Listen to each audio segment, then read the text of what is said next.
मित्रों, भगवान शिव जो त्रिदेवों में से एक हैं, जिनका ना आदि है और ना ही अंत।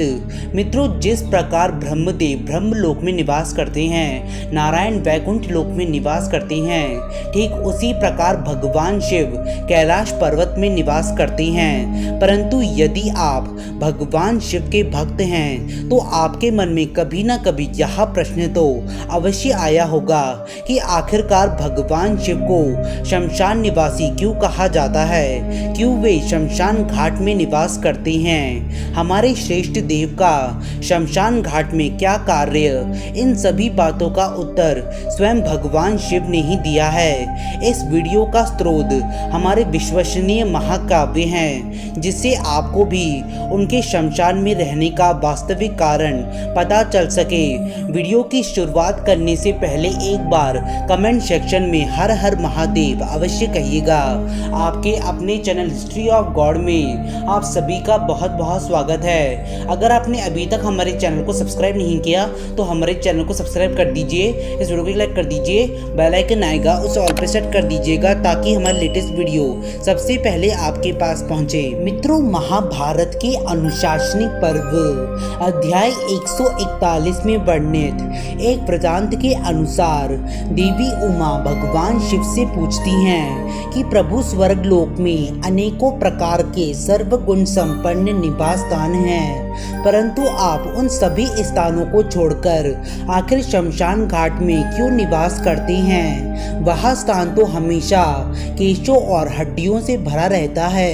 उस भयानक भूमि में मनुष्यों के शीश और घड़े पड़े रहते हैं। वह स्थान तो हर पल मनुष्यों की चिताओं से जलता रहता है। मांस, वसा और रक्त की कीक सी मची रहती है और इसके साथ साथ वह स्थान हमेशा आंतों वाली हड्डियों के ढेर से भरा रहता है। ऐसे अपवित्र स्थान में आप आखिरकार क्यों निवास करते हैं। इसका उत्तर देते हुए भगवान शिव कहते हैं, देवी, मैं पवित्र स्थान ढूंढने के लिए सदा ही सारी पृथ्वी पर विचरण करता हूँ, परंतु समस्त संसार में मुझे शमशान से बढ़कर दूसरा कोई पवित्र स्थान यहाँ नहीं दिखाई दे रहा है।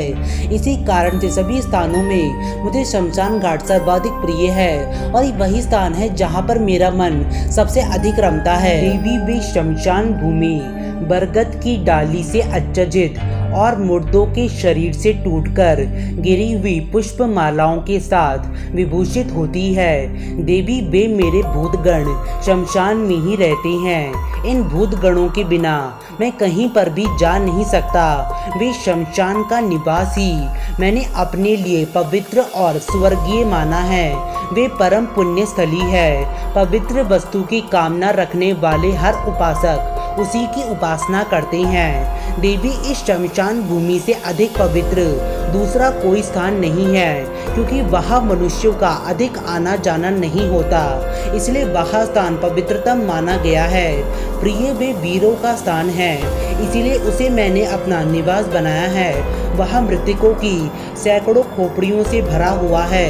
भयानक स्थान होने के बाद भी वह मुझे बहुत ही ज़्यादा सुंदर और पवित्र लगता है। उसके साथ साथ भगवान शिव देवी उमा से कहती हैं कि दोपहर के समय, दोनों संध्याओं के समय तथा आत्र नक्षत्र में दीर्घायु की कामना रखने वाले अथवा अशुद्ध पुरुषों को वहाँ नहीं जाना चाहिए। ऐसी मर्यादा है। मेरे सिवा दूसरा कोई भी भूत जनित भय का नाश नहीं कर सकता। इसीलिए मैं शमशान में रहकर समस्त प्रजाओं का प्रतिदिन पालन करता हूँ। मेरी आज्ञा मानकर ही भूतों का समुदाय अब इस जगत में किसी की भी हत्या नहीं करता। संपूर्ण जगत के हित के लिए मैं उन भूतों को शमशान में ही रमाए रखता हूँ। शमशान भूमि में रहने का सारा रहस्य मैंने तुमको बता दिया है। अब और तुम मुझसे क्या जानना चाहती हो। इस पर देवी उमा भगवान शिव से पूछती हैं, भगवान, आपका रूप पिंगल, विकृत और भयंकर प्रतीत होता है। आपके शरीर में सदैव ही भस्म लगी रहती है। आपकी आंखें विकराल दिखाई देती हैं और सिर पर जटाओं का भार लगा हुआ है। आपका रूप ऐसा रौद्र, भयानक, घोर, शूल और पटिश आदि से युक्त क्यों रहता है, ये बताने की मुझे कृपा करें। इस पर श्री महेश्वर ने कहा, प्रिय, मैं इसका भी यथार्थ कारण बताता हूँ, तुम ध्यान से सुनो। जगत के सारे पदार्थ दो भागों में विभक्त हैं, शीत और उष्ण, अग्नि सौम रूप। ये संपूर्ण जगत उन शीत और उष्ण तत्वों में गुता हुआ है। सौम्य गुण की स्थिति सदा ही श्री हरि नारायण में है और मुझ में अग्नेय और तमस गुण प्रतिष्ठित हैं। इस प्रकार इस नारायण और शिव रूप शरीर से मैं सदा ही समस्त लोकों की रक्षा करता हूँ। देवी, ये जो विकराल नेत्रों से युक्त और शूल पटिश से सुशोभित भयानक आकृति वाला ये जो मेरा रूप है, यह अग्नेय है। ये संपूर्ण जगत के हित के लिए सदा ही तत्पर रहता है। यदि मैं इस रूप का त्याग करके इसके विपरीत हो जाऊं, तो उसी समय संपूर्ण लोगों की दशा विपरीत हो जाएगी। इसलिए लोक हित की इच्छा से मैं सदा ही इस रूप को धारण किए हुए रखता हूँ। देवी, अपने इस रूप का ये सारा रहस्य मैंने तुम्हें बता दिया है। मित्रों, यहाँ पर भगवान शिव ने एक गुण रहस्य से हम लोगों को अवगत करवाया है कि भगवान रुद्र और श्री हरि नारायण दोनों एक ही परम तत्व का हिस्सा हैं। एक सौम्य गुण को संजोए हुए है तो दूसरा तमस गुण को।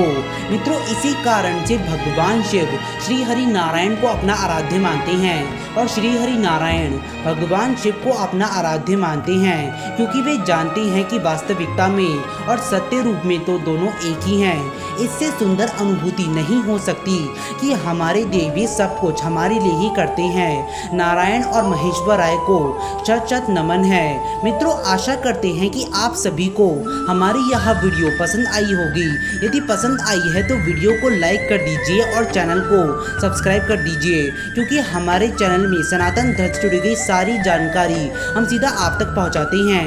एक बार सभी जीवों के कल्याण हेतु ओम नमः शिवाय और ओम विष्णु नमः अवश्य कहिएगा। आप सभी का धन्यवाद।